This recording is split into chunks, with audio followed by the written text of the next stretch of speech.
কিউরিওফাইটের ঘোস্টলি call recording সিরিজের মারাত্মক একটি হরর পডকাস্টে আপনাদের সকলকে স্বাগত জানাচ্ছি। আমি কৌস্তভ।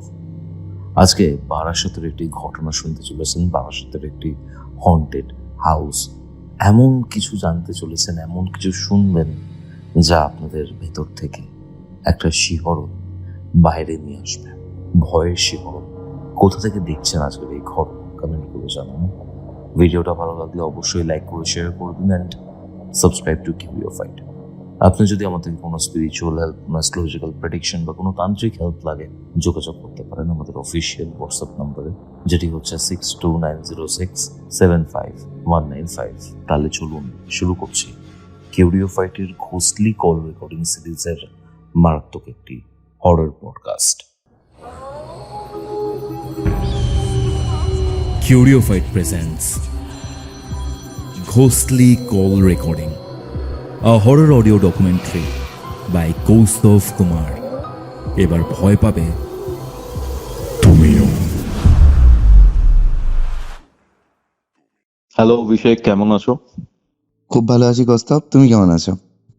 আমিও ভালো আছি গো। হ্যাঁ। তুমি বহরমপুরে থাকো হ্যাঁ, এবং বহরমপুরে থেকে বেশ কিছু ঘটনা, বেশ কিছু অলৌকিক ঘটনার সম্মুখীন হয়েছো।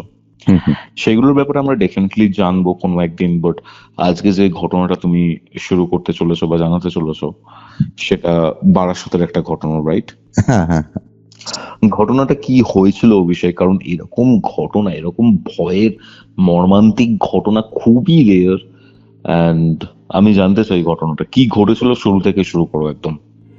আচ্ছা কৌস্তব, তোমাকে যদি বলি, তোমার বাড়ির যে ফ্রিজটা আছে, ফ্রিজে যে ডিফ্রস্ট অপশনটা থাকে না, দেখবে বেশ কিছু ফ্রিজের ডিফ্রস্ট অপশন থাকে।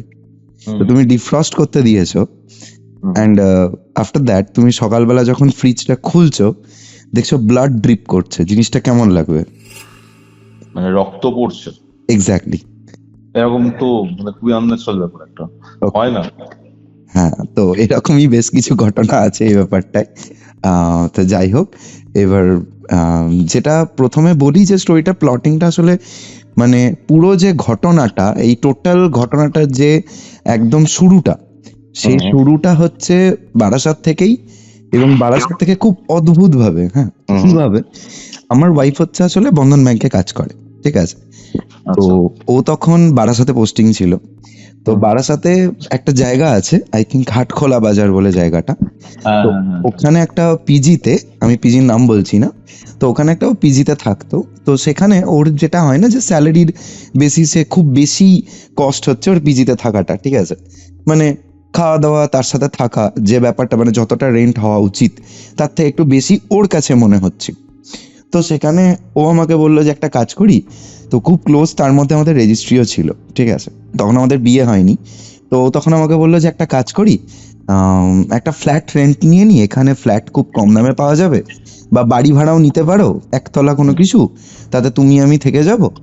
এবার আমি যেহেতু ধরো বহরমপুরে পুরোপুরি ফুল টাইম মিউজিকের কাজ করি, ঠিক আছে? মিউজিকের কাজ করি বলাটা ভুল, আমি নিজেই মিউজিশিয়ান আর কি। তো তার সাথে আমার নিজের একটা ছোটখাটো ব্যবসা আছে। তো এবার আমার পক্ষে ইজি ছিল ব্যাপারটা যে ওখানে গিয়ে থাকাটা, ঠিক আছে? তো আমি ওখানে গিয়েও একটা থাকার সাথে একটা কাজও ভেবে নিয়েছিলাম যে যদি ওখানে গিয়ে থাকি তাহলে গিটার শেখানোটা স্টার্ট করবো, ঠিক আছে? তো আমি তো এখানে নিজেও গিটার শেখাতাম, ওখানেও শেখাবো। তো এই প্ল্যানিং এ প্রথমেই যেটা হয়, বাড়ি ভাড়া খোঁজা শুরু হয়। এবং যেটা সব থেকে বড় প্রবলেম, যেটা আমাকে প্রথমেই ফেস করতে হয়, বাড়ি ভাড়াতে যেটা হয় না বেশিরভাগ, সেটা হচ্ছে যে ওরা ফ্যামিলি অ্যালাউ করবে, বাট রেজিস্ট্রি হয়ে গেছে এরকম কাপলকে অ্যালাউ করবে না, ঠিক আছে? বয়ফ্রেন্ড গার্লফ্রেন্ডকে অ্যালাউ করে না খুব একটা। হ্যাঁ, কিন্তু আমি রেজিস্ট্রি পেপারে যদি ধরো শো করি, তাতেও থাকতে দেবে না, কারণ মানে সামাজিক বিয়েটা ওদের কাছে বেশি অ্যাকসেপ্টেবল, ঠিক আছে? আচ্ছা সরি, আমার না খুব ঠান্ডা লেগেছে, তো শ্রোতা বন্ধুদের কাছে আমি একটা ক্ষমা চেয়ে নেবো যে আমার ঠান্ডা লেগেছে, তো মাঝে মাঝে আমার একটু কাশি হতে পারে, প্রচন্ড কাশিতে ভুগছি, তো এটাকে একটু ক্ষমা করে নিও। এবার যাই, তো এবার ব্যাপারটা হয় কি, আমি বেশ কিছু বাড়ি খোঁজ করি, এরকম অনেকগুলো জায়গাতেই রীতিমতো জায়গা পাই না, এবং রীতিমতো স্ট্রাগল করতে হয় আমাকে রুম ভাড়ার জন্য, ঠিক আছে? তো তারপর হঠাৎ করে একটা অ্যাড থেকে আমি খোঁজ পাই, যে বিভিন্ন অ্যাড থাকে না, গুগলে দেখবে সার্চ করলে অ্যাড আসে, তো ওখান থেকে অ্যাড থেকে একটা খোঁজ পাই। তো বারাসাতের খুব একদম নোন জায়গা, ওকে? তো বারাসাত ব্যারাকপুর রোডের ওপর, আমি নাম বলছি না, একটা টোটাল অ্যাপার্টমেন্ট সেকশন আর কি। তো ওখানকার মানে ওখানে প্রচুর কটা বিল্ডিং ভেতরে, যেটা ওই ছোটখাটো যে ইয়েগুলো বলা হয় না তোমার, এই কমপ্লেক্স, রাইট, নামটা মাথায় আসছিল না। তো এই কমপ্লেক্সের ভেতরে আমরা একটা বিল্ডিং এ থাকতাম, 35 নম্বর বিল্ডিং। ওকে, তো এবার আমরা ওই বিল্ডিং থেকে খোঁজটা পাই, ঠিক আছে। তো ওখানে পোস্ট ছিল, পোস্ট থেকে কল করি। তো প্রথম যাকে একটা ফোন করি সেটা মানে ওই ওখানকারই ওই কমপ্লেক্সেরই অন্য একটা বিল্ডিং এর। তো তার সাথে আমাদের ডিলটা খুব একটা ভালো লাগেনি, ব্রোকার ছিল মাঝখানে, তো আমার ডিলটা ভালো লাগেনি, আমি ওটাকে ক্যান্সেল করে সেকেন্ড ডেটাতে কল করেছিলাম, ঠিক আছে। প্রথম যেটা মানে আমার কাছে উইয়ার্ড নয়, বাট পরে আমি ভেবে দেখেছি দিস ওয়াজ ওয়ার্ড, ঠিক আছে, যথেষ্ট ওয়ার্ড ছিল ব্যাপারটা। কিরকম উইয়ার্ড, যেখানে আমাকে কেউ রুম দিচ্ছে না সেখানে এ যেন তৎপর আমাকে রুমটা দিতে পারলে বাঁচে, ঠিক আছে, প্রথম খটকা। এবার আমার তখন খটকাটা লাগেনি কেন, প্রথমত তো আমি রুম পাচ্ছি না, তার উপরে এখানে একটা রুম পেয়েছি, এবং রুমের ভাড়াটা না মানে প্রচন্ড কম। 1 BHK ফ্ল্যাট যেটা, 4,000 টাকা রুম ভাড়া, 4,500 চেয়েছিল, তো সেখানে 4,000 টাকা রুম ভাড়া আমরা ডিল করেছি আর কি। তো আমাদের এটা একটা হ্যাঁ, তো এবার এটাতে না আমাদের একটু মানে বেশ ভালো লাগে যে বা ভালো, তো খুব তাড়াতাড়ি ব্যাপারটা ডিল হয়ে যায় 4,000-এ, ঠিক আছে। তো খুব ভালো কথা, আমরা তখন ব্যাপারটা যখন দেখতে যাই, এবার এক মজার ব্যাপার বলো, আমার এগুলো সব পরে মাথায় এসেছে কিন্তু, কারণ বলে না যে যখন মানুষ কোনো ফাঁদে পড়ে বা কোনো একটা গাড্ডায় পড়তে যায়, সে বুঝতে পারে না যে রাস্তাটা কোন দিকে যাচ্ছে, ঠিক আছে। তো সেম জিনিসটা আমার সাথে ঘটেছে। তো এবার কি হয়েছে, ভদ্রলোককে আমি বলি, আমার যে মানে মালিক ছিলেন আর কি ফ্ল্যাটের, তো তাকে আমি বলি যে আমাকে তো ফ্ল্যাটটা চেক আউট করতে হবে। এবার আমি তখন বহরমপুরে, আমি তো তখনও যাইনি, হ্যাঁ। তো আমি আমার ওয়াইফকে বলি যে তুমি একটা কাজ করো, তুমি আগে দেখে এসো। এবার ওয়াইফ কি করে, ওরই অফিসের এক কলিগকে নিয়ে যায় সঙ্গে করে, ঠিক আছে। তো তাকে সঙ্গে করে নিয়ে গিয়ে যখন রুমটা দেখতে যায়, আমাকে একটা কথা বলো প্রস্তাব, আমি ধরো তোমার একটা কোনো ফ্ল্যাট রেন্ট নিতে চাই, তো অবশ্যই আমি তো তোমাকে প্রেজেন্ট চাইবো না, আমি তো চাইবো যে মালিক থাকবে, এটা তো খুব স্বাভাবিক। সে কি করেছে, ওই কমপ্লেক্সের যে গেট কিপার তার কাছে চাবি আছে, সেই চাবি দিয়ে বলেছে যে আপনারা ওখান থেকে চাবিটা কালেক্ট করে নিন, দিয়ে রুমটা দেখে নিন নিজেরা, মালিক আসেনি কিছুতেই রুমে। তো যখন ওই যে বললাম যে তখন তাড়াহুড়ো যে আমরা ফ্ল্যাট নেব, হ্যাঁ, খুব দরকার যাতে তিন্নিকে পরের মাসে ভাড়াটা দিতে হয়, ওই পিজির যে ভাড়াটা সেটা যাতে না দিতে হয়, যে তাড়াহুড়োর জন্য তোমার ধরো রুমটা দরকার আর্জেন্ট, ঠিক আছে। তো এবার তখন তিন্নি কি করে, ব্যাপারটা গিয়ে দেখাশোনা করে রুমটাকে ফাইনাল করে আসে। তো তিন্নি বলেছে না রুমটা বেশ বড়, একটা রুম আছে যেটা বেডরুম, বেশ বড়, তার সাথে একটা কি গেট দিয়ে ঢুকে এবার ফ্ল্যাটের যে পজিশনটা সেটা একটু বলে দিই, কারণ ভবিষ্যতে ব্যাপারগুলো বুঝতে একটু সুবিধা হবে, ঘটনার যে পরের পার্টটা সেটা এখান থেকে বোঝা যাবে। ফ্ল্যাটের যদি আমি ব্যাপারটা বলে দিই, ফ্ল্যাটের ধরো দরজাটা খুললে, মেইন যে দরজাটা সেটা খোলার পর সামনে পুরোটা ডাইনিং, এবং ওই দরজা বরাবর তুমি যদি যাও তাহলে রান্নাঘরের স্ল্যাবটা পাবে, মানে কিচেনটা ওই ডাইনিং এর সাথে অ্যাটাচড। এবং মেন গেট দিয়ে ঢুকে যদি তুমি বাঁ দিকে টার্ন নাও তাহলে ঘর, ওকে। আর ওই ঘরের দরজা দিয়ে ঢুকে ডান দিকে টার্ন নিলে ফার্স্টে পড়বে হচ্ছে বাথরুম, এবং বাথরুমের পাশের দরজাটা হচ্ছে একটা ছোট্ট মতো ব্যালকনি মতো, ঠিক আছে, কাপড় জামা শুকোতে দিতে আমাদের সুবিধা হতো। তো এই হচ্ছে টোটাল ফ্ল্যাটের পজিশন, ওকে। এবার তিন্নি যথারীতি দেখে আসে, ফ্রেশ রুম, সব ঠিকঠাক আছে। তো তিন্নি আমাকে এসে বলেছে না রুম ঠিকঠাক আছে, কোনো অসুবিধা নেই, ঠিক আছে, 4,000 টাকা দেওয়াই যায়। দিয়ে তিন্নি ব্যাপারটায় রাজি হয়, তো আমিও এগ্রি করে দিই। এবার মজার ব্যাপার হচ্ছে, দেখো একটা বিষয় হচ্ছে, আমি তোমার ফ্ল্যাট যতই ভাড়া নিই যা কিছুই নিই, একটা নির্দিষ্ট ডেট তো আছে না যে আমি সেই ফ্ল্যাটে যাব, আমাদেরও তো একটা সুবিধা অসুবিধার ব্যাপার আছে, কারণ তিন্নিকেও পিজিটা ছাড়তে হবে। মালিক যেন একটু বেশি তাড়াহুড়ো করছে, মানে ওর কাছে ব্যাপারটা হচ্ছে যে যদি আমি রুমটা না নিই, যে অ্যাডভান্স বুকিংটা হয় না যে 2 মাসের ভাড়াটা একসাথে দিতে হয়, তো ওটার জন্য খুব তাড়াহুড়ো।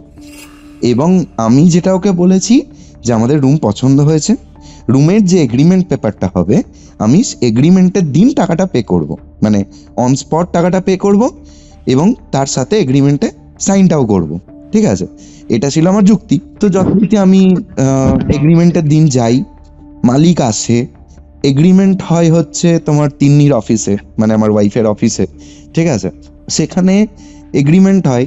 কিন্তু আমি এখানেও আশ্চর্য হই, ও কিন্তু ওই রুমেও যায়নি সেদিনও, ঠিক আছে।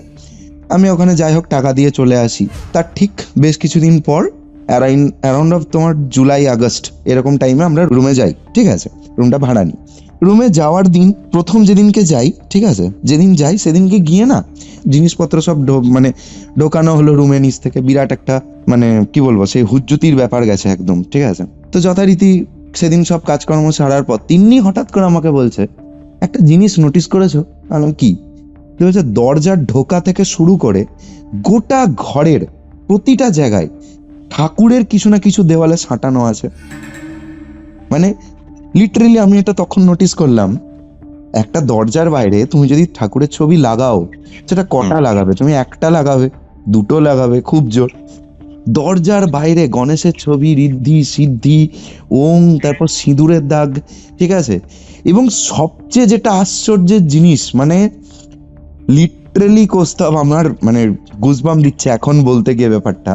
আমি বাথরুম করতে গেছি সেদিন ফার্স্ট টাইম, যখন বাথরুমের যে প্যানটা আছে না, প্যানের উল্টো দিকে মানে বাথরুমে যে দরজাটা ঢুকছো সেই দরজার যে ফ্রেমটা সেটা পুরোটা একটা পিলার, দু সাইডের পিলার, ঠিক আছে।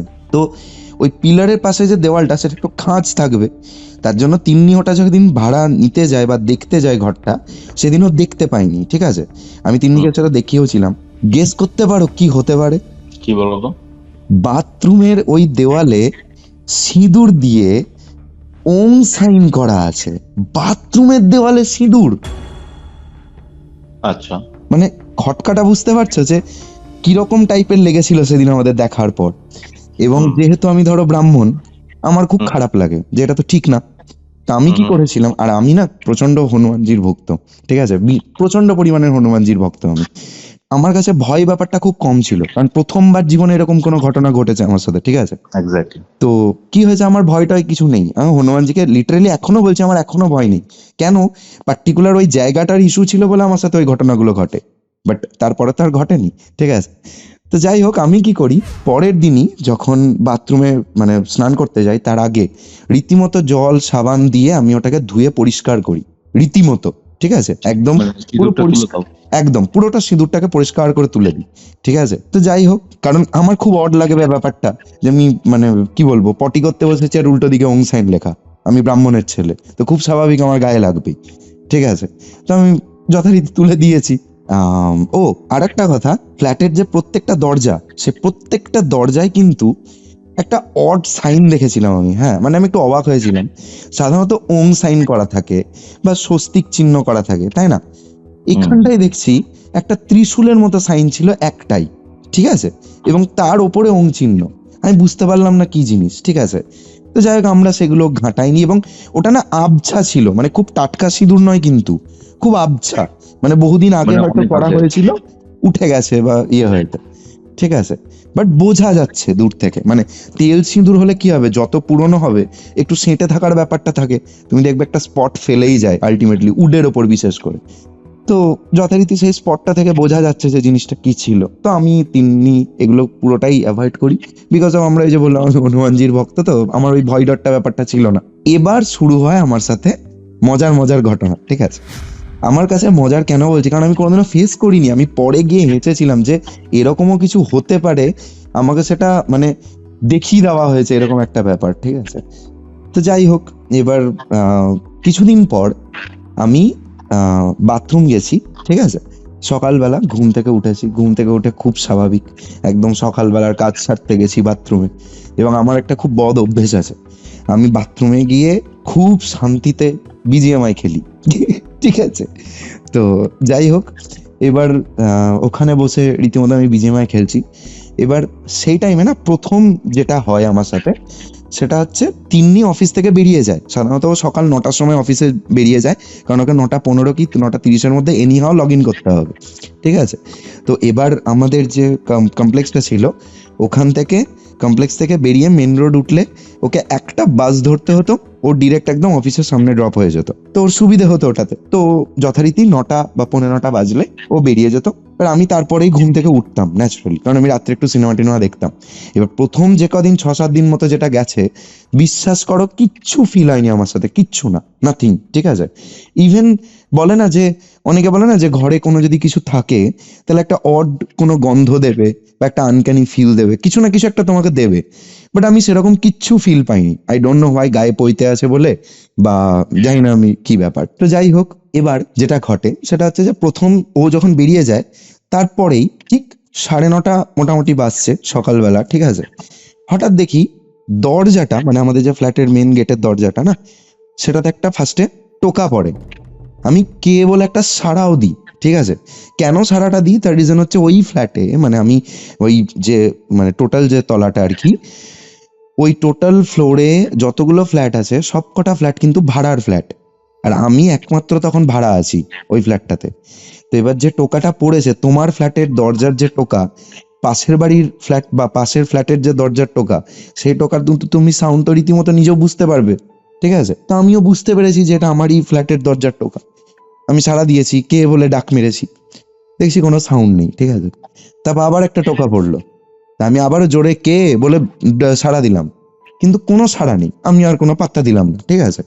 মানে আমি লিটারালি না ভেবেছি হয়তো ওপরে হয়তো কেউ কিছু করছে। এবার ওপর তলা যেটা, সেগুলো বেসিক্যালি সব কটা ওনার, ঠিক আছে। তাই আমি ভাবছি ওপরে কেউ কোনো কাজ টাজ করছে। কিছুক্ষণ পর, জাস্ট কয়েক মিনিট হবে, দেখলাম আমার, মানে দেখলাম বলছি শুনলাম, আমার ফ্ল্যাটের যে দরজাটা ফট করে কেউ যেন খুললো এবং লাগিয়ে দিল, এবং দরজাটা খুললো আর লাগালো, সেটার আওয়াজটা আমি কেন বুঝতে পারলাম, একটা হালকা সাউন্ড হতো। মানে কোনো দরজা যদি দেখবে যে জাস্ট চেপে দিলে আটকে যায়, তাহলে সেই দরজা খোলা বা লাগানোতে একটা আওয়াজ হবেই হবে। তো যথারীতি সেই সাউন্ডটা হয়েছে। তাই বললাম, তিন্নি এলে নাকি? আমি বললাম, কোনো সাড়া নেই। এবার আমি না একটু খটকা লাগলো, কারণ আমি ওটা খোলা রেখেছিলাম কি জন্য, তিন্নি যখন চলে যায় ঘুম থেকে উঠে, মানে ও যখন অফিস চলে যায়, আমি তারপরে উঠি এবং তিনি দরজাটা টেনে দিয়ে চলে যায়। হ্যাঁ, তো আমি ভেবেছি কি আমি কি লাগাতে ভুলে গেলাম। এবার সারপ্রাইজিং মজা, আমি বাইরে বেরিয়ে এসে দেখছি, মানে রীতিমতো সেই তাড়াহুড়ো করে সেই লজ্জা ঢাকার মতো টাওয়ালটাকে জড়িয়ে ধরে হাতে মুঠো করে ধরেছি, ঠিক আছে। ধরে বেরিয়ে এসে দেখছি আমি দরজা লাগিয়েছি। মানে বেসিক্যালি আমার একটা অভ্যাসের ব্যাপার হচ্ছে, নতুন কোনো জায়গাতে গেলেও যদি আমাকে ঘুম থেকে উঠে দরজা লাগাতে হয়, তো আমি ঘুমের ঘোরে থাকলেও আমি দরজাটা ঠিক লাগিয়ে দেবো, ঠিক আছে। তো আমি লাগিয়ে দিয়েছি। যার চলে আওয়াজটা তাহলে কিসের হলো, কি ওপরতলার আওয়াজ শুনলাম, হতে পারে। এবার যাই হোক, ততক্ষণে আমার গিয়ে আমার যাই হোক সকালের কাজ ছাড়া বলে, ঠিক আছে, আমি ওয়াশ টওয়াশ করে ফ্ল্যাশটা মেরেছি। বিলিভ মি কোস্তাব, গুজবাম দিয়ে দিয়েছে আমার গোটা গায়ে, ঠিক আছে। কি হলো বলো তো? কি হলো? ফ্ল্যাশটা মারলাম, ফ্ল্যাশের যে জলটা সেটা ব্লাড মিক্সড হয়ে বেরোচ্ছে, মানে রীতিমতো ওটা ব্লাডেরই কালার। এবার তুমি বলবে তুমি কি করে বুঝলে ব্লাডের কালার? আমি সায়েন্স নিয়ে এইচএস অব্দি পড়েছি, সো বেসিক্যালি এটুকু পার্থক্য তো বুঝি, ঠিক আছে। ওটা পিওর ব্লাডেরই কালার, যেটা জলের সাথে মিশে বেরোচ্ছে, ঠিক আছে। আমি না মানে আমার আমার এখনই কিরকম হার্টবিট বেড়ে যাচ্ছে কথাটা বলতে গিয়ে, আমার শিভারিং হচ্ছে রীতিমতো। আমি মানে দেখে আমি থত থত করে কাঁপছি, ঠিক আছে, বাথরুমের মধ্যে। আমি কি করব, আমি অন স্পট কি করলাম জানো? আমার মাথায় তখন এটা ক্লিক করছে, ওভার আয়রন হয়ে গেছে কি, মানে কোনোভাবে হয়তো পাইপ ক্লিনিং হয়েছে, ওভার আয়রন হচ্ছে, এরকম কিছু একটা মাথার মধ্যে কাজ করছে, ঠিক আছে। আমি সঙ্গে সঙ্গে কি করেছি, ফ্ল্যাশটাকে সেই ঠেলে তুলে দেয় না বাটনটা, আমি বাটনটা ঠেলে তুলে দিয়েছি, ফ্ল্যাশটা বন্ধ হলো। আমি ওই ইয়ে থেকে বালতিতে কল থেকে জল বের করলাম, সেই জলটা ঢালছি তখন, ঠিক আছে। এবার আমার মানে রীতিমতো সময় লাগলো 10 থেকে 15 মিনিট ব্যাপারটা কি ঘটতে, ঠিক আছে। ততক্ষণে 2-4টে সাদা ধূপকাঠি আমি শেষ করে দিয়েছি, ঠিক আছে। মানে আমি শেষ 10 মিনিটে আমার পুরো একদম যত রকম কনফিডেন্স ছিল যা ছিল সব চুরমার হয়ে গেছে আমার ততক্ষণে, ঠিক আছে। আমি বললাম এটা আমার সাথে কি হলো, ফার্স্ট শক। আমি রীতিমতো মানে ওই অবস্থাতে আমার মাথায় প্রথম যেটা ক্লিক করে, তিন্নি প্রচন্ড ভীতু। ওকে বলা যাবে না ঘটনাটা, কারণ ওকে যদি বলে দিই, ঠিক আছে, মাঝে মধ্যে কিরকম হয় বলতো, ধরো ও ফ্ল্যাটে আছে, আমি একা হয়তো বাজার গেলাম বা রাত্রের খাবার আনতে গেলাম, ঠিক আছে, তো এসবের জন্য আমাকে ওকে একা রাখতে হতো। তো আমি যদি ওকে একা ছাড়ার জন্য ওইটা বলে দিই, তখন ভয় পাবে, খুব স্বাভাবিক। এইবার আমি সেটা ভেবে ওকে আর বললাম না ঘটনাটা। খুব ভালো কথা, 2 দিন পর থেকে, মানে ওই ঘটনাটা ঘটার পর 2 দিন মানে কোনো ঘটনা ঘটেনি, ঠিক আছে। 3 দিনের দিন, সেদিন রাত্রিবেলা, তখন বাজছে হচ্ছে তোমার 11টা 11:30 হবে, ঠিক আছে। তিন্নিকে আমি বললাম, তিন্নি বহুত রাত তো হলো, ঘুমিয়ে যাও। এবার ওর একটা খুব বদ অভ্যেস হচ্ছে, সকালে অফিস আছে, এবার আমি ওকে বলেছি তুমি রাত্রে 11টার মধ্যে ঘুমো, সকালে 6:30টার মধ্যে ওঠো বা 7টার মধ্যে ওঠো, তোমার 7:30 থেকে 8 ঘন্টার একটা কমপ্লিট ঘুম হবে, শরীরটা কমপ্লিট রেস্ট পাবে। যেটা হয় এখনকার মেয়ে বসে বসে রিলস দেখবে, কিছু বসে বসে ফেসবুক খোঁচাবে, দিয়ে দেরি করে ঘুমায়। তো যাই হোক, ওকে বকে মানে সেদিনকে ওকে প্রচুর বকা টকা দিয়ে 11:30 12টার মধ্যে ঘুম পাড়াই, ঠিক আছে। ঘুম পাড়ানোর পর আমি নিজে ঘুমিয়েছি প্রায় 12:30 নাগাদ করে। আমার নিজেরও খুব ঘুম পাচ্ছিল সেদিন, আমি 12:30টার মধ্যে ঘুমিয়ে গেছি। ঠিক 3টে 3:30 হবে, তিন্নি না ওই টাইমে একটু বাথরুম যায়, ওকে। ও বাথরুম গেছে, আমি আওয়াজটা বুঝতে পেরেছি যে ও উঠেছে, ঠিক আছে। নর্মালি আমি কিন্তু বুঝতে পারি না, কেন? আমি ঘুমিয়ে গেলে মরা, মানে আমার মা বলে যে টুকাই ঘুমিয়ে গেলে মরা। যাই হোক, আমার বাড়ির ডাকনাম হচ্ছে টুকাই, ঠিক আছে। তো এবার সেদিন আমি দেখছি ঘুমের মধ্যেও না হালকা ঘুমটা একটু মানে তন্দ্রা মতো ছিল আর কি, ঠিক আছে। মানে ঘুমটা হালকা হালকা পাতলা হয়েছিল, জানি না কেন। সেদিন দেখছি তিন্নি হঠাৎ করে নেমেছে, আর আমি সেটা বুঝতে পেরেছি যে ও খাট থেকে নামছে। ও যখন নেমে বাথরুমে গেছে, জাস্ট লাইটটা জ্বেলে ও ঢুকেছে, আর না তারস্বরে চিৎকার করেছে, ঠিক আছে। মানে সেই মেয়েদের যে একটা সেই শার্প চিৎকার হয় না, যেটা করে মেয়েরা, খুব ভালো করতে পারে ওটা, ঠিক আছে, ওরকম জোরে চিৎকার করেছে। আর আমি রীতিমতো ধড়মড়িয়ে উঠেছি বিছানার ওপর, যেটা কি হলো, কি হলো, তুমি চিৎকার করছো কেন? আমার ঠিক এই এক্সপ্রেশনটা ছিল, ঠিক আছে। মানে আমি হাঁপাচ্ছি তখন ঘুম থেকে উঠে। ও বলছে বাথরুমের ডান দিকে কেউ একটা আছে, আমি দেখে নিয়েছি। আমি বলছি দাদা তেরি ভুলভাল বকে। আমি ওর ভয় কাটানোর চেষ্টা করছি, ঠিক আছে। আমার মাথায় ক্লিক করছে আমি যে জিনিসটা ভাবছি সেটা যেন না হয়, মানে আগের দিন আমার সাথে ঘটা ওই ঘটনা বাথরুমে। তিন্নি বলছে না আমি দেখেছি, একজন কেউ চুড়িদার পরে আছে, আমি দেখেছি। ও না রীতিমতো কাঁপতে শুরু করেছে, তত করে কাঁপছে। আর ওর একটা বিষয় হয় কি, যখন ও ভয় পেয়ে যায় প্রচন্ড, ওর মানে কি বলবো, নজিয়া ফিল হতে শুরু করে, গা পাক দেয়, বমি ভাব দেয়, ঠিক আছে, মাথা ঘোরায়। আমি ওকে গিয়ে তখন ধরছি, দিয়ে বলছে তুমি আগে দেখো। এবার আমি বাথরুম খুলে দেখছি কিছু নেই, কিচ্ছু নেই, নাথিং। আমি ঢুকে অবাক, বলছি ধর তেরি কিচ্ছু নেই, তুমি দেখো এদিকে এসো। ও সে কিছুতেই বাথরুম যাবে না, দিয়ে বলছে না তুমি এসো। তো আমাকে টানছে সে বাথরুমের বাইরে থেকে, ঠিক আছে, যে না তুমি বাইরে বেরিয়ে এসো, তোমাকে যেতে হবে না। আর আমি ওকে টেনে নিয়ে যাচ্ছি, তুমি চলো। দিয়ে বাথরুমে গেছি, গিয়ে ওকে দেখালাম যে কিচ্ছু নেই। ও কি বলছে না, বলছে তুমি এখানে দাঁড়াও, দরজা খোলা থাকবে, তুমি দরজার বাইরে দাঁড়াও, আমি বাথরুম করে আসছি, তুমি দরজা লাগাবে না। এই দিন থেকে শুরু হলো তিন্নির প্রবলেম। কি প্রবলেম? যেটা আমরা তিন্নির মধ্যে কখনো হতো না, সেই জিনিসগুলো ঘটছে। কিরকম? আমরা তিন্নির মধ্যে না বেসিক্যালি মানে খুব ভালো একটা সম্পর্ক, মানে আমাদের মধ্যে টুকটাক ঝগড়াঝাটি হয়, কিন্তু মজা ঠাট্টা বেশি হয়। হ্যাঁ, মানে কিরকম বলবো, একটা ফ্রেন্ডলি বিহেভিয়ারটা বেশি। ওর কাছে আমার কোনো কিছু লুকোনোর নেই, ও আমার কাছে কোনো কিছু লুকোনোর নেই, ঠিক আছে। কিন্তু সেদিনের পর থেকে অদ্ভুত একটা ঘটনা ঘটে, সেটা হচ্ছে যখনই আমি ওকে কোনো বকাবকি করতাম কোনো কাজের জন্য বা কিছু, ও কিন্তু রিপিটে অ্যান্সার দিত না নর্মালি, ঠিক আছে। ও সেদিনের পর থেকে না একটা কেমন টেঁড়া বেঁকা উত্তর দেয়। হ্যাঁ, মানে কোনো কথার স্ট্রেট উত্তর আসে না। ধরো আমি যদি ওকে জিজ্ঞেস করছি, হ্যাঁ গো পাউরুটিটা কই, ফ্রিজে ছিল, আমি স্যান্ডউইচ করবো বললাম, বলছে যেখানে থাকার সেখানেই আছে, না খুঁজে পেলে সেটা তোমার ব্যাপার। এবং সবচেয়ে মজার বিষয়, যখনও এরকম কোনো অড অ্যান্সার দিত না, ওর মুখের এক্সপ্রেশন একটু কিরকম হয়ে যেত, যেটা নর্মালি আমি তিন্নির মধ্যে দেখিনি কখনো, ঠিক আছে। এই করতে করতে একদিন আমাদের তুমুল ঝগড়া লাগে। তুমুল মানে সে তুমুল ঝামেলা, কিছুতেই থামে না। মানে আমিও সেদিন কোনো একটা কারণে রেগেছিলাম কিছু একটা পয়েন্টে। এবার তিন্নি সেটাতে যখন টেনা বেঁকা উত্তর দেওয়া শুরু করে, আমার রাগ চড়তে শুরু করে। এবং তিন্নি যেটা করতে শুরু করে না এরপর, সেটাও চট করে করে না। সেটা হচ্ছে যে রাগের মধ্যে পিঞ্চ মারা বারবার করে, এটা কিন্তু ও করে না। ও নর্মালি কি হয়, হয় খুব বেশি রেগে গেলে হয় কেঁদে ফেলে, নাহলে দু একটা পিঞ্চ মারে থেমে যায়, ঠিক আছে। কিন্তু ও না সেদিন কন্টিনিউ করছে, এবং কান্নাকাটি তো দূরে থাক, ও যেন আরো ফিউরিয়াস হচ্ছে আস্তে আস্তে, ঠিক আছে। এবং ওর কিরকমই একটা চেঞ্জেস, হ্যাঁ, মানে চোখ মুখ লালচে হয়ে যাচ্ছে, ঠিক আছে। একে প্রচন্ড ফর্সা তিন্নিকে তুমি যদি সামনে থেকে দেখো, তুমি হয়তো দেখেছো, এখানে যখন তুমি ট্যাটু করতে এসেছিলে, আই থিঙ্ক তুমি দেখেছো। তো তখন ও এমনিতেই প্রচন্ড ফর্সা। তো বেসিক্যালি এবার যদি কেউ প্রেশারটা হাই হয়, মানে তার বিপি যদি প্রচন্ড হাই হয়ে যায় ইন অ্যান ইনস্ট্যান্ট, তাহলে ব্যাপারটা কি হবে, সেই মুখ চোখ লাল হয়ে যাবে না, ব্যাপারটা ওই জিনিসটা হয়ে গেছে ওর সাথে। আমি সেদিন প্রথম, আমি নর্মালি রেগে গেলে আউট অফ কন্ট্রোল হয়ে যায়, ঠিক আছে, এটা আমার একটা খুব বাজে ফল্ট। তো আমি সেটাকে বহু কষ্টে কন্ট্রোল করছি। হ্যাঁ, তো সেই জিনিসটার জন্য মানে আমার একটা ব্যাপার হচ্ছে কি, ঝগড়া হলেই আমি আউট অফ কন্ট্রোল যেহেতু হয়ে যায়, সেই জিনিসটার জন্য আমার সেদিন মানে ফিউরিয়াস একটা লেভেল চলে গেছে। কিন্তু ওর ওই রূপ দেখে আমি শান্ত, আমি পুরো চিল্ড। কি হলো এটা? বললাম ঠিক আছে তুমি শান্ত হও, ঠিক আছে সব ঠিক কাজ করেছো, সব দোষ আমার। আমি তখন রিপিটে সব রিভার্সে আমার গাড়ি নিয়ে নিচ্ছি। ও দেখছি আস্তে আস্তে আস্তে আস্তে ঠান্ডা হলো। খুব ভালো কথা। ব্যাপারটা না অড দিকে যেতে লাগলো, 2-3 দিন হতে লাগলো এরকম পরপর পরপর। দিয়ে আমি কি করেছিলাম শুনবে? তোমারই কিউরিওফাইটা, তখন আমি তো প্রথম থেকে তোমাদের অডিও শুনি, এরকম কল রেকর্ডিং অডিওগুলো। তো এক জায়গায় কেউ একজন বলেছিলেন যে বাড়িতে যদি কোনো রকম নেগেটিভ এনার্জি থাকে বা কোনো যদি কিছু থাকে, সেটা ফ্যামিলির মধ্যে অশান্তি ক্রিয়েট করতে পারে, মানে একটা সিচুয়েশন তৈরি করতে পারে পারে না, করে অ্যাকচুয়ালি।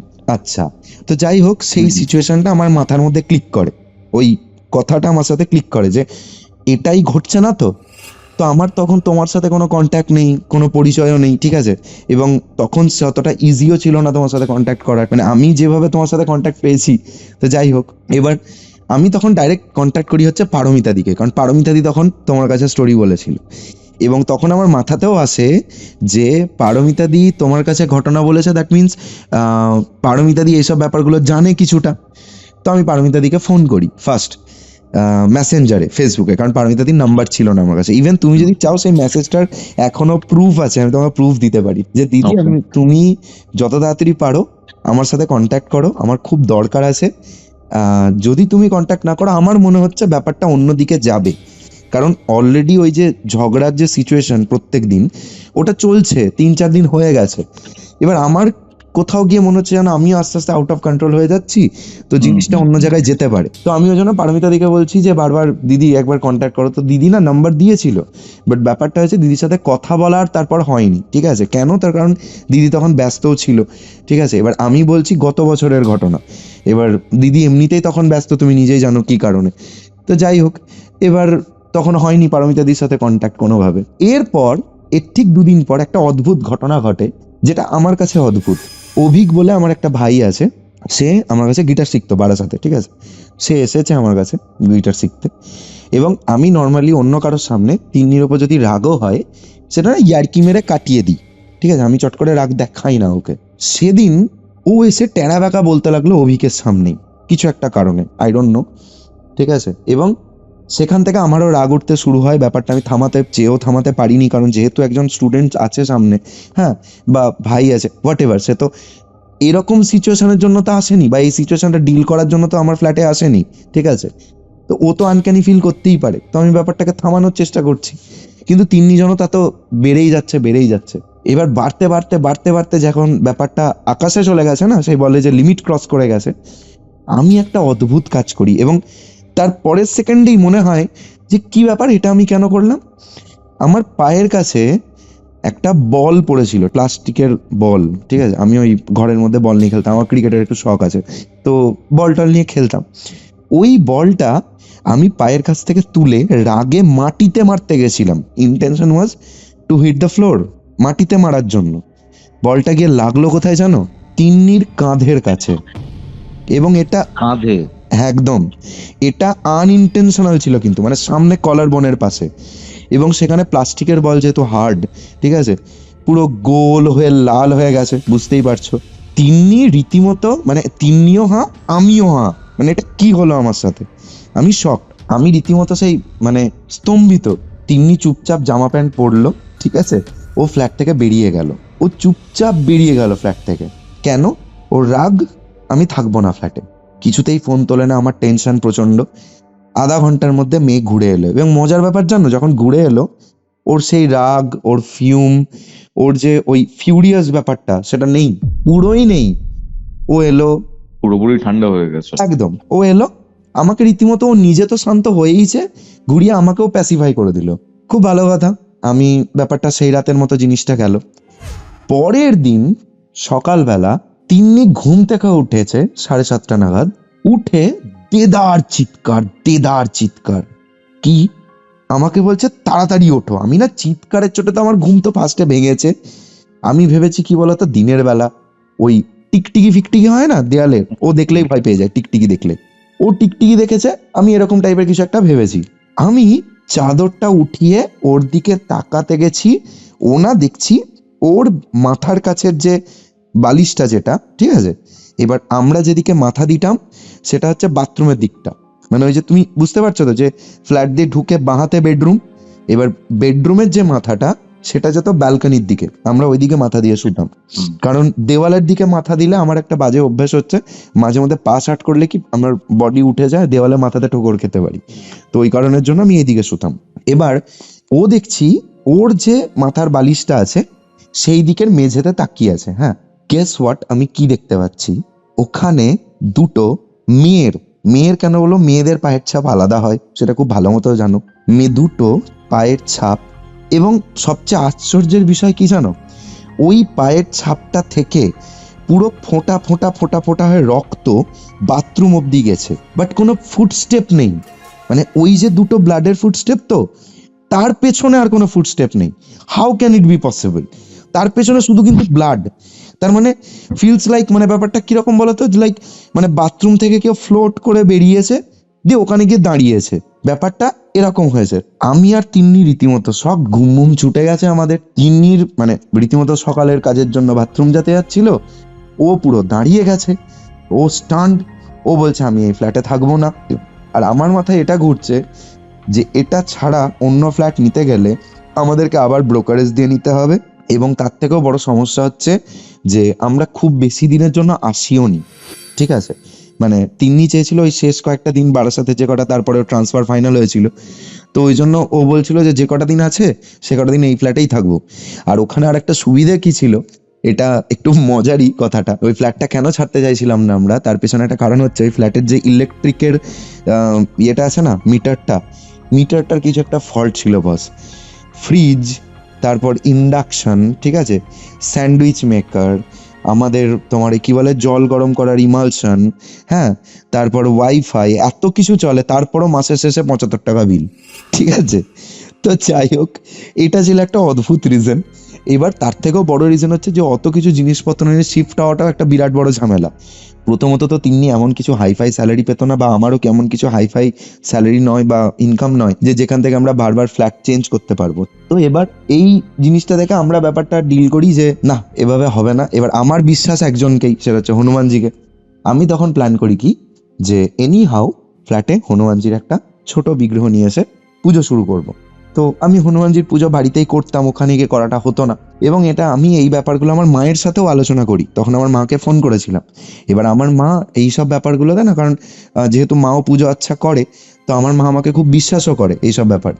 আমি মাকে পুরো ব্যাপারটা বললাম, মা আমাকে বললো যে তোর বুদ্ধিটাই ঠিক, তুই হনুমানজির একটা বিগ্রহ নিয়ে আয়, দিয়ে পুজো আচ্ছা শুরু কর। আমি এটাই জাস্ট ভেবেছিলাম। ইভেন ওই সপ্তাহে, মানে ওর যেহেতু 2nd আর 4th উইক ছুটি থাকতো ব্যাংকের, আমরা শুক্রবার দিন সন্ধ্যেবেলার পর ওই 7:30 না 8টার দিক করে একটা ট্রেন আছে দেখবে ব্যারাকপুর থেকে কাশিমবাজার আসার, ওই ট্রেনটা আমরা ধরে চলে আসতাম, দিয়ে রবিবার দিন বিকালবেলা ট্রেন ধরে ব্যাক করে যেতাম, যাতে ও সোমবার সকালে অফিসটা করতে পারে।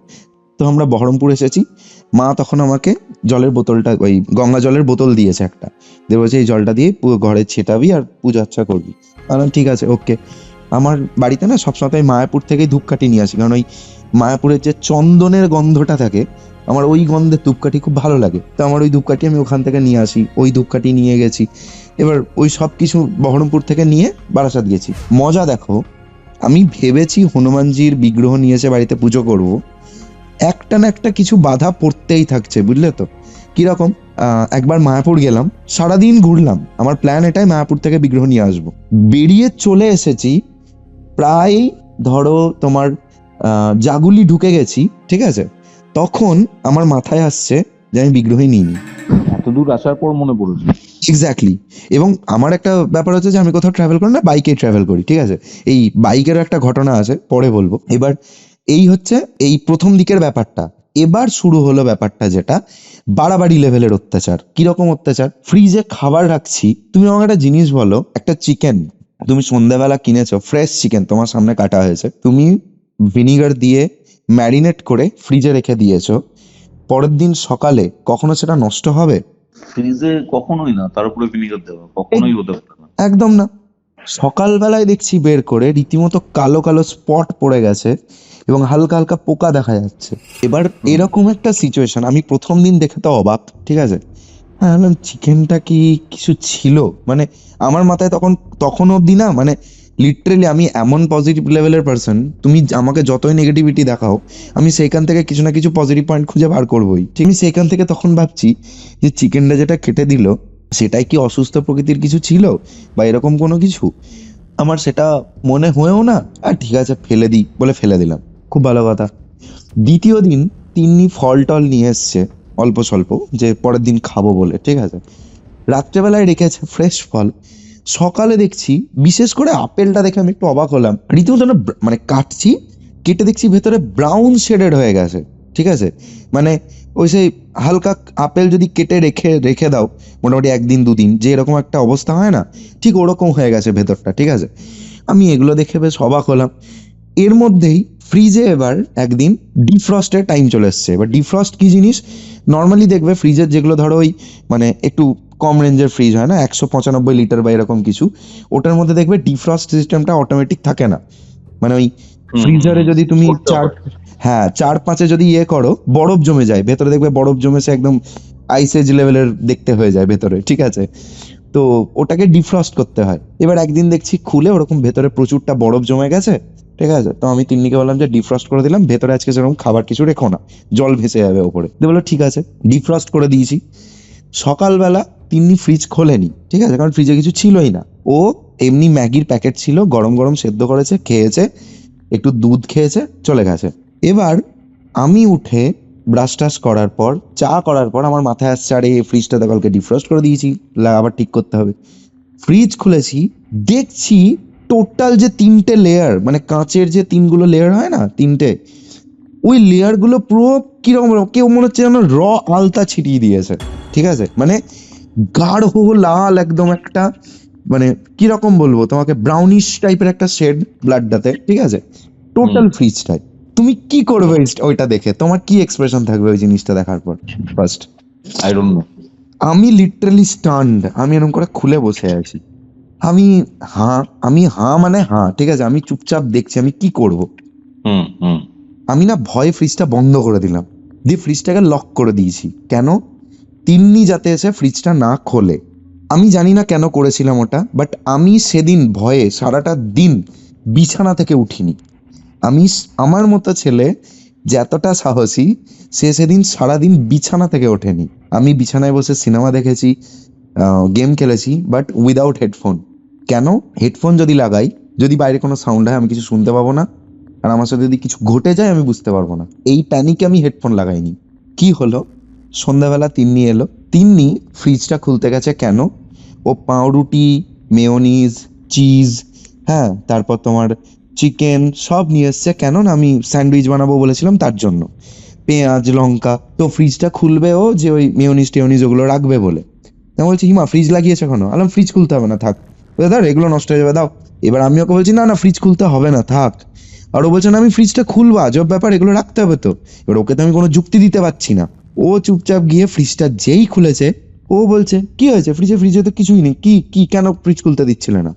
আমি না অবাক ওর রিয়াকশন দেখে, কিছুই নেই ফ্রিজে, কিচ্ছু নেই।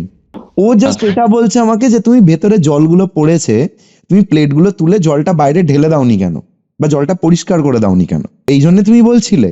ফাঁকিবাজি। আমাকে এমনি ইয়ার্কি মেরে বললো কথাটা। আমি না স্টান্ট, মানে আমি ওকে কি উত্তর দেব? গিয়ে আমি এবার ফ্রিজ খুলছি, দেখছি না সত্যি তো কিচ্ছু নেই। আমি কি তাহলে এত ভুল দেখলাম? এবার আমাকে একটা কথা বলো, মানুষ ভুল দেখতে পারে 1 সেকেন্ডের জন্য বা ফ্র্যাকশন অফ এ সেকেন্ডের জন্য। একটা মানুষ 1-1.5 মিনিট ধরে টানা তাকিয়ে আছে ব্রাশ করার পর, কারণ ব্রাশ করার পর কিন্তু চোখের ফ্রেশনেস থাকে, চোখে জল টল দেওয়া হয়, একটা ফ্রেশনেস থাকে, ঘুমের ঘোরও নেই, ঠিক আছে।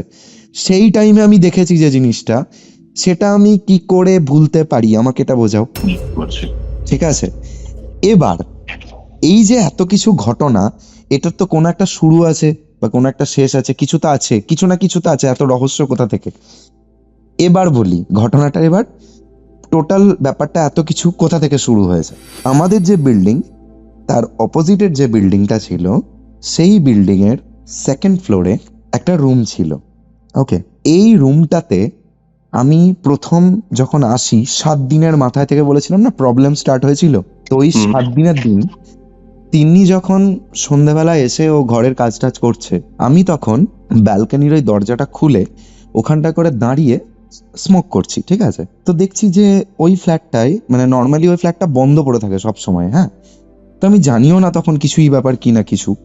তো ওই যে ফ্ল্যাটটা, ওই ফ্ল্যাটটা দেখছি ওই যে মানে কাঁচের যে জানলাগুলো হয়, ওই জানলাটা না ঘষা কাঁচের। এবার ভেতর থেকে তুমি যদি কিছু দেখতেও পাও মুভ অন করছে বা কিছু, তুমি সেটুকুই দেখতে পাবে যে কিছু একটা মুভ অন করছে, বাট কি নড়ছে বা কি চলছে সেটা কিন্তু বুঝতে পারবে না। এবার আমি স্পষ্ট দেখতে পাচ্ছি যে ভেতর থেকে লাইট এমিট হচ্ছে, লাইট বেরোচ্ছে একদম, আর ওই ভেতরের ওখানে একটা কেউ যেন ঘরের কাজগুলো সারছে, ঠিক আছে। যেমন কেউ যদি নড়াচড়া করে বা ঘরে ঘুরে বেড়ায়, বাইরে থেকে তো একটা শ্যাডো দেখা যাবে না কাঁচে, তো সেইটা দেখা যাচ্ছে, ঠিক আছে। তো আমি ভেবেছি কেউ বোধহয় রুমে এসেছে, হ্যাঁ। এবার ওই ফ্ল্যাটের যে ব্যালকনিটা সেটা আমরা দেখতে পাই, কারণ প্রত্যেকটা ব্যালকনি বাইরের দিকে, ঠিক আছে, দুটো বিল্ডিং এর। তো ওই ফ্ল্যাটের যে ব্যালকনিতে প্রচুর নোংরা জিনিসপত্র, মানে ওই ভাঙাচোরা টেবিল বা ধরো টুল এরকমই কিছু ছিল। তার কারণ হচ্ছে পায়া যেগুলো হয় টুলের বা চেয়ারের, ওই পায়াগুলো দেখতাম বেরিয়ে আছে ওখানে, দেখতে পেতাম। তা আমি তখন ভাবছি যে রুমে এসেছে সে ওগুলো পরিষ্কার করেনি, তাহলে বোধহয় নতুন এসেছে, কালকে হয়তো করবে। এবার যথারীতি সকালবেলা পরের দিন সকালে তিন্নি চলে যাওয়ার পর আমি ঘুম থেকে উঠে বাজার যাব, হ্যাঁ। তো আমি নিচে নেমেছি। তো নিচে নেমে সেই দিন প্রথম সৌমিদি বলে আমাদের একটা দিদি আছে, আমি নামটাই পাল্টেই বলছি, তার কারণ হচ্ছে ওনার আসল নামটা আমি বলতে চাই না। তো সৌমিদি বলে যে দিদিটি, সে দিদিটা নেমেছে। তো দিদিটাকে বলছি, কি গো দিদি কেমন আছো? বলছে ভালোই আছি, তোর খবর কি? এভাবে কথা বলছি, কারণ রিসেন্ট পরিচয় হয়েছে। এবং দিদিটা খুব ফ্র্যাঙ্ক, খুব পরিষ্কারভাবে কথা বলে আর কি, ঠিক আছে, এবং খুব ভালো উনি। দিদিটার সাথে কথা হচ্ছে, আমি দিদিটাকে বললাম, হ্যাঁ দিদি, ওই উল্টো দিকের যে এই ফ্ল্যাটটা অনেকদিন ধরে বন্ধ ছিল, এখানে কি কেউ এসেছে? দিদি বলছে, এই ফ্ল্যাটটাই কেউ এসেছে? মানে আশ্চর্য হয়ে গেলে মানুষ যেমন আচমকা কোনো একটা কথা শুনে যেমন চমকে যায় বা আশ্চর্য হয়, ঠিক এইরকম একটা এক্সপ্রেশন দিদির কাছ থেকে, হ্যাঁ। আমি বলছি, হ্যাঁ আমি তো কালকে রাত্রিবেলা দেখলাম যে ওখানে ওই সন্ধ্যের পর মোটামুটি কটা হবে, 9টা 9:30, ওই টাইমে দেখছি যে ওই ঘরে তোমার লাইট জ্বলছে, ভেতরে কেউ চলাফেরা করছে, আমি তো রীতিমতো দেখতে পাচ্ছি যে কোনো একটা মানুষের ছায়া নড়াচড় করছে। উনি বলছে, দাঁড়া খোঁজ নিচ্ছি। এবার উনি হচ্ছেন ওই বিল্ডিং এর না যে কমিটি হয়, প্রত্যেকটা বিল্ডিং এর কমিটি সেপারেট। তো ওই বিল্ডিং এর যে কমিটি, সেই কমিটির হেড ওই দিদিটা, এবং উল্টো দিকের যে মানে কমিটির হেড, তার সাথে ওনার খুব ভালো পরিচয়। তো ওই দিদি ওই কমিটির ওই উল্টো দিকের বিল্ডিং এর কমিটির হেডকে ফোন করেছেন, জিজ্ঞেস করলেন যে হাগো এরকম সেকেন্ড ফ্লোরের এই রুমটাতে কেউ ভাড়া এসেছে? দিয়ে উনি তখন বলছেন, না তো কেউ তো ভাড়াটারা আসেনি, রুম তো কবে থেকে বন্ধ। দিয়ে দিদি বলছে, ধুর কি দেখতে না কি দেখেছিস, ওটা বন্ধই। এবার আমার কোয়েশ্চেন মার্ক হচ্ছে, যদি ব্যাপারটা এরকমই হবে, এতটা সিম্পলি হবে, তাহলে এত কোয়ারি করার কি ছিল, তাই নয় কি ব্যাপারটা? মানে যখন আমি বললাম চমকে যাওয়া এবং অপোজিটের বিল্ডিং এর কমিটি হেডকে জিজ্ঞেস করা, এত কোয়ারি তো করার দরকার ছিল না, না? তো যাই হোক, আমার ব্যাপারটা তখন আর অতটা অড লাগেনি, কারণ প্রথম 7 দিনের মাথায় ঘটনা, এবং এরপর থেকেই ঘটনা শুরু হয়, ঠিক আছে, মানে যত ঘটনা আর কি। এইবার তোমার কোশ্চেন আসতে পারে যে ওই রুমের সাথে এই তোমার রুমের কি সম্পর্ক। এবার ঘটনাটা রিভিল করি, কোথা থেকে জানতে পারি সেটা হচ্ছে এত কিছু, হ্যাঁ, সেই শেষে গিয়ে বহু কষ্টে বলি, যাই হোক এখানে একটু শেষ করে নি। তো এবার যাই হোক, এতে এত ঘটনা, তারপর লাস্টে গিয়ে আমরা জোর করেই সেখানকার ক্লোজেস্ট একটা দোকান থেকে হনুমানজির বিগ্রহ কিনে নিয়ে আসি, এবং কিনে নিয়ে এসে রীতিমতো মন্ত্রপাঠ করে তাকে রুমে প্রতিষ্ঠা করে পুজো আচ্ছা দেওয়া শুরু হয়, এবং ত্রিসন্ধ্যা পুজো দেওয়া শুরু হয়, এবং আস্তে আস্তে লিটারালি বিশ্বাস করো অনেক প্রবলেম কেটে যায়, হ্যাঁ। মানে ওই দরজায় টোকা দেওয়া বা দরজা খোলা এরকম টাইপের আওয়াজ ছাড়া, মানে ওই আওয়াজগুলো হতোই মাঝে মধ্যে, ওগুলো ছাড়া আদার্স কোনো ইস্যু কিন্তু আমার রুমে আর হয়নি কখনো। এবার ঘটনা হচ্ছে, যখন আমরা রুমটা ছাড়ছি অ্যারাউন্ড অফ ফেব্রুয়ারির দিক করে, তো আমি তখন আমার যে মালিক ছিল তাকে আমি বলেছিলাম যে আপনি আসুন রুমটা চেক করে যান। আমি চেয়েছিলাম এটা বলে, কেন, আমি জানতে চাই যে ও আদৌ এটা জেনে করেছে না জেনে করেছে, ঠিক আছে। কারণ ও যদি আসে তাহলে বুঝতে হবে যে না, ও জানে না, হয়তো আগে কোনো মানে রিজনের জন্য আসতে পারেনি, তো এবারও আসবে। এবার যদিও ভাবো আমি তোমার মালিকানা সত্ত্বাধিকারের আন্ডারে কোনো একটা রুমের ভাড়া ছেড়ে দিচ্ছি, তুমি সেটা এসে চেক করবে না যে আমি তোমার রুমের ক্ষতি করেছি কি করিনি, হ্যাঁ, তোমার যদি কোনো ড্যামেজ নেওয়ার হয় সেটা তুমি নেবে না। এটা কোনো কথা? মালিক এলোই না দেখতে, রুমই দেখতে এলো না, ঠিক আছে। আমি ওকে কিছুতেই বলে আনাতে পারলাম না। তখন বাধ্য হয়ে আমি ওকে বললাম যে আপনার কিছু তো একটা ব্যাপার আছে না রুমের মধ্যে, যে আপনি জানেন যে এই রুমটাতে কিছু একটা ইস্যু আছে যার জন্য আপনি আসতে চাইছেন না। তখনও তোতলাতে শুরু করেছে, না সেরকম কোনো ব্যাপার না। হ্যাঁ, বললাম দেখুন আপনার স্ট্যামারিং বলছে যে আপনি কিছু একটা লুকোচ্ছেন, কি লুকোচ্ছেন সেটা আমাকে বলুন, কি আছে সত্যি কথা বলুন। যদি আপনি সত্যি কথা না বলেন, ফার্স্ট কথা আপনাকে আমি রুমের চাবি দেব না, এবং সেকেন্ড আপনাকে কিন্তু এরকম মিথ্যে কথা বলে আমাদেরকে রুমে এন্ট্রি নেওয়ার জন্য আমরা অন্যরকম ব্যবস্থা নিতে পারি এন্ট্রি দেওয়ানোর জন্য। দিয়ে তখন বলছে যে না ওরকম কোনো ব্যাপার না, হ্যান ত্যান। আলাম দেখুন সত্যি কথাটা বলুন, আমরা তো রুম ছেড়েই দিচ্ছি না, আপনারা কাউকে হয়তো ইয়ে করবেন, আসলে বুঝতেই পারছেন এরকম ব্যাপার, ওই রুমটার একটু সমস্যা আছে, আপনাকে যদি বলি আমার হয়তো অন্য কাস্টমার আসবে না। আলাম কাস্টমার মিনস আপনারা তার মানে এরকম টেম্পোরারি রুম ভাড়া দেন নাকি? বলছে না ওই রুমটায় আপনার মতো এত লং টার্ম কেউ থাকেনি। কথাটা শুনলে বলছে ওই রুমটায় আপনার মতো লং টার্ম কেউ থাকেনি, আমরা ছিলাম জুলাই আগস্ট থেকে প্রায় ফেব্রুয়ারি অবধি, তার আগে যারা এসেছে তারা 1.5-2 মাসের বেশি থাকেনি, ওই জন্য 2 মাসের অ্যাডভান্স সব সময় নিত, বুঝতে পেরেছো? কারণ 1.5-2 মাসের মাথায় যদি ছেড়ে যায় তাহলে রুম ভাড়াটা তো মার যাচ্ছে না। বুঝতে তো পারছি।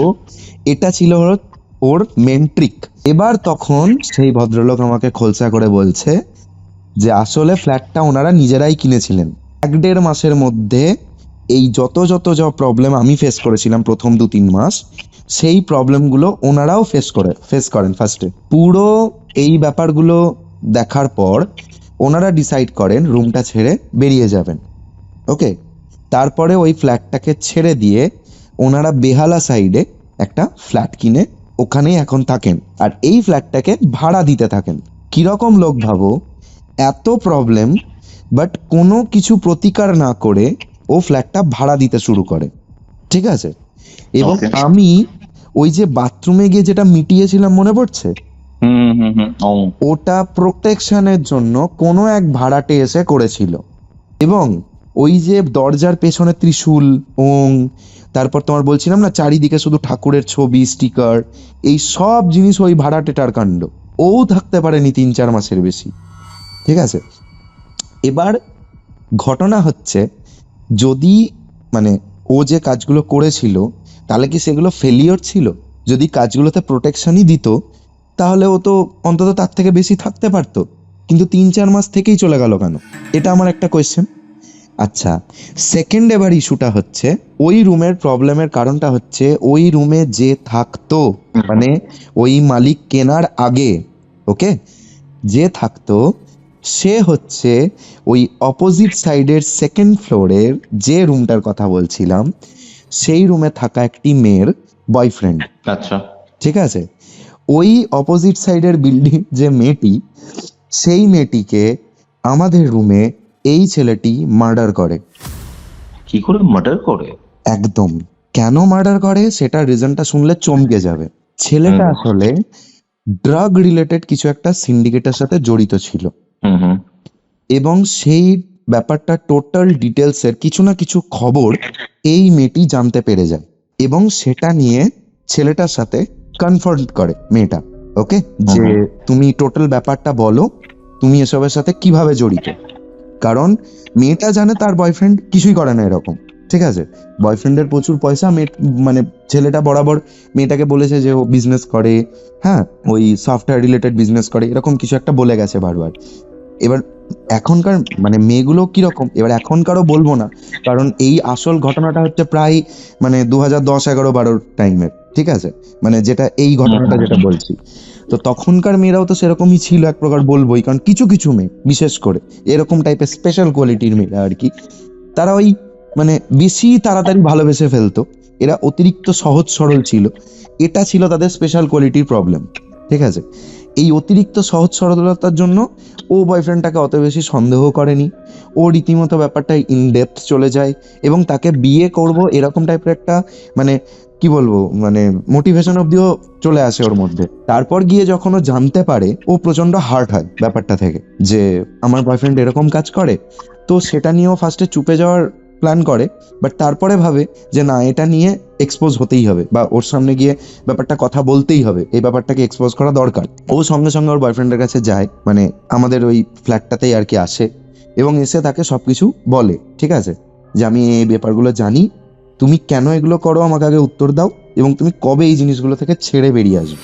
এবার বয়ফ্রেন্ডটা বুঝতে পারে যে ওর বিরাট বড় বিপদ হয়ে গেছে, যে এমন কিছু সিক্রেট ও জেনে গেছে যেখান থেকে ওর ফিউচার নিয়ে ইস্যু হতে পারে, ঠিক আছে। এইখানে বয়ফ্রেন্ডটা কি প্ল্যান করে শুনবে, ওকে মার্ডার করবে। বাট কিভাবে করবে? প্রথম দিন ওকে কোনোভাবে প্যাসিফাই করে ঘরে পাঠিয়ে দেয়। সেকেন্ড দিন ওকে সন্ধ্যেবেলায় ডাকে, দিয়ে বলে তুমি আমাদের বাড়িতে ডিনার করে নাও, আমার রুমে ডিনার ফিনার করে তুমি তারপরে ঘুমাতে যেও, দিয়ে বলে ওকে ডেকেছে।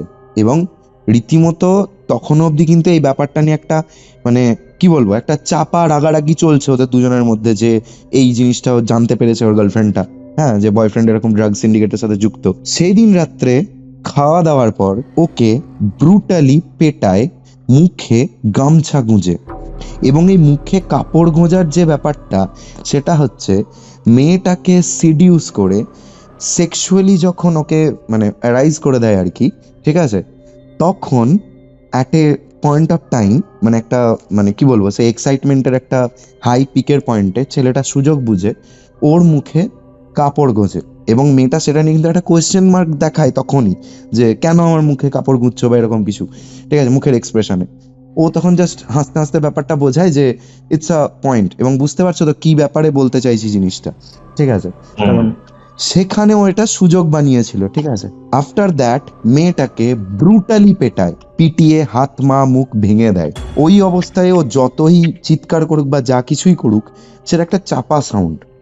আর ওখানকার ফ্ল্যাটগুলোর একটা মজা কি, তুমি যদি জানলা দরজা সব লাগিয়ে দাও না, ফ্ল্যাটের সাউন্ড খুব একটা জোরে যদি না হয়, সেটা বাইরে যাবে না। মেয়েটাকে পেটায়, পিটিয়ে ওই বাথরুমে প্যানের মধ্যে মুখটাকে গুঁজে, ওপরের যে ঢাকনাটা হয়, মানে কোমরের যে ঢাকনাটা, ওই ঢাকনাটা মাথার ওপরে লাগিয়ে ওই রক্তাক্ত অবস্থাতে ওকে ওখানেই ছেড়ে রেখে ছেলেটা ফ্ল্যাটটাকে লক করে দিয়ে বেরিয়ে চলে যায়। মানে খুন করে দিয়েছে অলরেডি। এক্স্যাক্টলি, ও মার্ডার্ড অলরেডি, ঠিক আছে। ওকে মার্ডার করে দিয়ে ওই অবস্থায় রেখে দিয়ে চলে যায়। এবং মেয়েটা বাথরুমে পড়ে পড়ে পচে প্রায় 7 দিনের কাছাকাছি। ভাবো মেয়েটার দোষ কি ছিল? ও তো সহজ সরল, এটাই তোর দোষ ছিল। ও 7 দিন ধরে ওখানে পচে রীতিমতো, তারপর গন্ধ বেরোতে শুরু করে। সেইখান থেকে ফ্ল্যাটের কমিটি হেড যারা আছে তারা সবাই আসে, এবং তখনও ওই সৌমিদি যে দিদিটার কথা বললাম, সেই দিদি তখন কিন্তু ফ্ল্যাট কেনেননি ওপরে, ঠিক আছে, তার আগে অন্যান্যরা ছিলেন। তো তারা সবাই মিলে এসে ওই ফ্ল্যাটের, মানে এবার যে ফ্লোরে ঘটনাটা ঘটেছিল তখন কিন্তু সবাই থাকতো ওই ফ্লোরে অনেকেই, ঠিক আছে। তো তারা সবাই মিলে এসে দরজায় ডাক মারে। কেন? তার রিজনটা হচ্ছে গন্ধর তো একটা সোর্স আছে, গন্ধটা কোথা থেকে আসছে একটা সোর্স মানুষের ঠিকই খুঁজে পাবে। সেই সোর্স ধরে ধরে ওরা ব্যাপারটা পয়েন্ট আউট করে যে এই ঘরের, মানে বাথরুমের বাইরে না, বাথরুমে যে আমাদের ঢুকে গেটের উল্টো দিকের দেওয়ালে একটা বড় ইয়ে ছিল, এক্সস্টের জন্য একটা জায়গা করা ছিল, কিন্তু কোনো এক্সস্ট লাগানো ছিল না, বুঝতে পেরেছো? এবার যখন পচে ওখান থেকে গন্ধটা বেরোচ্ছে, তো বাইরে থেকে লোকজন ব্যাপারটা আইডেন্টিফাই করতে পেরেছে যে কোন সাইড থেকে কোন ফ্লোরে গন্ধটা হতে পারে। কারণ প্রত্যেকের বাথরুম তো খোলা, প্রত্যেকেরই তো বাথরুমের, মানে সবাই থাকে। এবার একমাত্র ওই দরজাটাই আছে যেটা তালা মারা 7 দিন ধরে, ঠিক আছে। তো সবারই একটা সন্দেহ হয়, দিয়ে সবাই মিলে তালা ফালা ভেঙে দরজা দিয়ে ঢুকে দেখে ভেতরে অনেক কিছু আছে, বাট কোনো কিছুই নেই টাইপের। মানে কিরকম বলতো, ধরো ফ্রিজ আছে, বাট ফ্রিজের ভেতর কোনো খাবার দাবার কিছু নেই, মানে সব জিনিসপত্র সরিয়ে নেওয়া হয়েছে আর কি, যতটুকু যা পেরেছে ওই ছেলেটা সবকিছু গুটিয়ে পাটিয়ে নিয়ে গেছে। ইভেন বিছানার যে তোমার তোষক হয়, সে তোষকটা রেখে গেছে, চাদর টাদরও সব তুলে নিয়ে চলে গেছে, ঠিক আছে, যতটুকু পেরেছে ও তুলে নিয়ে চলে গেছে। একবার ছেলেটার ভাবো ক্ষমতাটুকু, ও একটা মেয়েকে ওইভাবে ওখানে মেরে ফেলে রেখে ও সবকিছু নিয়ে ওখান থেকে চম্পট দিয়েছে। এবং অবশ্যই সেটা পুলিশের একটা বিরাট বড় ইয়ে ছিল যে তারপরে ছেলেটাকে ধরা পড়ে গিয়ে তো ধরা পড়েইছে, এবং সেখানে কমিটি থেকে পুলিশ কেস হয়েছিল। হ্যাঁ, মানে রীতিমতো রুম থেকে মেয়েটাকে উদ্ধার করে নিয়ে যাওয়া হয়, হ্যাঁ, সেই গোটা কমিটি এসে, এবং তারপর থেকেই শুরু হয় হচ্ছে ওই ফ্লোরে প্রত্যেকটা রুমে প্রবলেম। হ্যাঁ, তারপর ওই উল্টো দিকের যে বিল্ডিং এর যে সেকেন্ড ফ্লোর ছিল, সেকেন্ড ফ্লোরে সব জায়গাতে প্রবলেম। এই দুটো বিল্ডিং এ একসাথে এফেক্ট হওয়া শুরু হয়, কারণ মেয়েটা থাকতো তো অপোজিটের ওই রুমটাই, কিন্তু মার্ডার তো হয়েছিল সে আমরা যেখানে থাকতাম সেই ঘরে। বুঝতে পেরেছো ব্যাপারটা? বুঝতে পারছি ব্যাপারটা। আমি টোটাল এই বিষয়টা যখন জানতে পারলাম, আমি না তখন আমার মালিককে আমি কি বলবো, মানে মুখে তখন বেশ ভালো ভালো সংস্কৃত ভাষা আসছিল, আমি আর কিছু বলতে পারছিলাম না। তার কারণ একটাই, তিন্নি আমার সাথে ছিল, আমি তো একটা ছেলে, আমি যাহার তাই আমার যা কিছু হতো হতো, যদি তিন্নির কিছু হয়ে যেত, এক্স্যাক্টলি, আমার তো তোমরাও সেরকম একটা কাপল। হ্যাঁ, এবং তার থেকেও বড় ব্যাপারটা হচ্ছে ও একটা মেয়ে, ওকে তো অলরেডি আধা পজেস করতে স্টার্ট করে দিয়েছিল, কারণ ওই যে বললাম না যে রাগের মাথায় ওর একটা অন্যরকমই রূপ হতে শুরু করেছিল, যেটা তিন্নির কখনো হয় না। হ্যাঁ, মানে আমি খুব 3-4 বার আমি ওরকম রূপ দেখেছি ওর। তো ওইটা থেকে আমার খুব ভয় লাগতে শুরু করে, এবং তারপরে বাধ্য হয়ে আমি হনুমানজির মানে বিগ্রহ নিয়ে এসে ওই রুমে পুজো করা স্টার্ট করি। তারপরে জিনিসগুলো একটু কমে, এবং ওই অতটা ব্যাপারটা না হয়ে হালকা ফুলকা, মানে এরকম হয়েছে জানো, যে ঘরে বসে আছি, ব্যালকনির যে দরজাটা 3 তলার ওপর, 4 তলা প্রায়, হ্যাঁ 4 তলার একটা ব্যালকনির দরজাতে কি করে কে টোকা মারতে পারে বাইরে থেকে, আমাকে বোঝাও। এরকমও হয়েছে আমার সাথে ঘটনা, ঠিক আছে? তো মানে এইসব ঘটনাগুলো আমার সাথে প্রথমবার ওখানে ঘটে, মানে আমি অবাক যে সত্যি এরকম কিছু একটা হয়, এবং তবে থেকে ওই ভয় ব্যাপারটা কি, সেই জিনিসটা আমি মানে বুঝতে পারি ওই ঘটনাগুলোর থেকে, যে হ্যাঁ এটাকে ভয় বলে আসলে। ঠিক আছে, তো এই হচ্ছে আমার ঘটনা। এটাই ছিল আজকের ঘটনা। আজকের এই ঘটনা আপনাদের কেমন লাগলো কমেন্ট করে জানাতে ভুলবেন না। ভিডিওটা ভালো লাগলে অবশ্যই লাইক করে শেয়ার করে দিন। অ্যান্ড আপনার যদি আমার সাথে কোনো ঘটনা শেয়ার করার থাকে, অথবা আমার থেকে কোনো স্পিরিচুয়াল হেল্প চান, যোগাযোগ করুন আমাদের অফিসিয়াল হোয়াটসঅ্যাপ নাম্বারে, যেটি হচ্ছে 6290675195। এই নম্বরটি ডিসক্রিপশন বক্সে, কমেন্ট সেকশনের পিন কমেন্টে এবং অন স্ক্রিন আপনারা দেখতে পাচ্ছেন। তাহলে চলুন, দেখা হচ্ছে পরবর্তী এপিসোডে রবিবার দিন দুপুর ঠিক 3টের সময়। ততক্ষণ অব্দি কিউরিও ফাইটার এরকম আরো 2টি এপিসোড দেখতে শুনতে আপনার মোবাইল স্ক্রিনে আসে ডান দিকের অথবা বাঁ দিকের বক্সে ক্লিক করুন। Curiophied presents Ghostly Call Recording, a horror audio documentary by Kaustav Kumar. এবার ভয় পাবে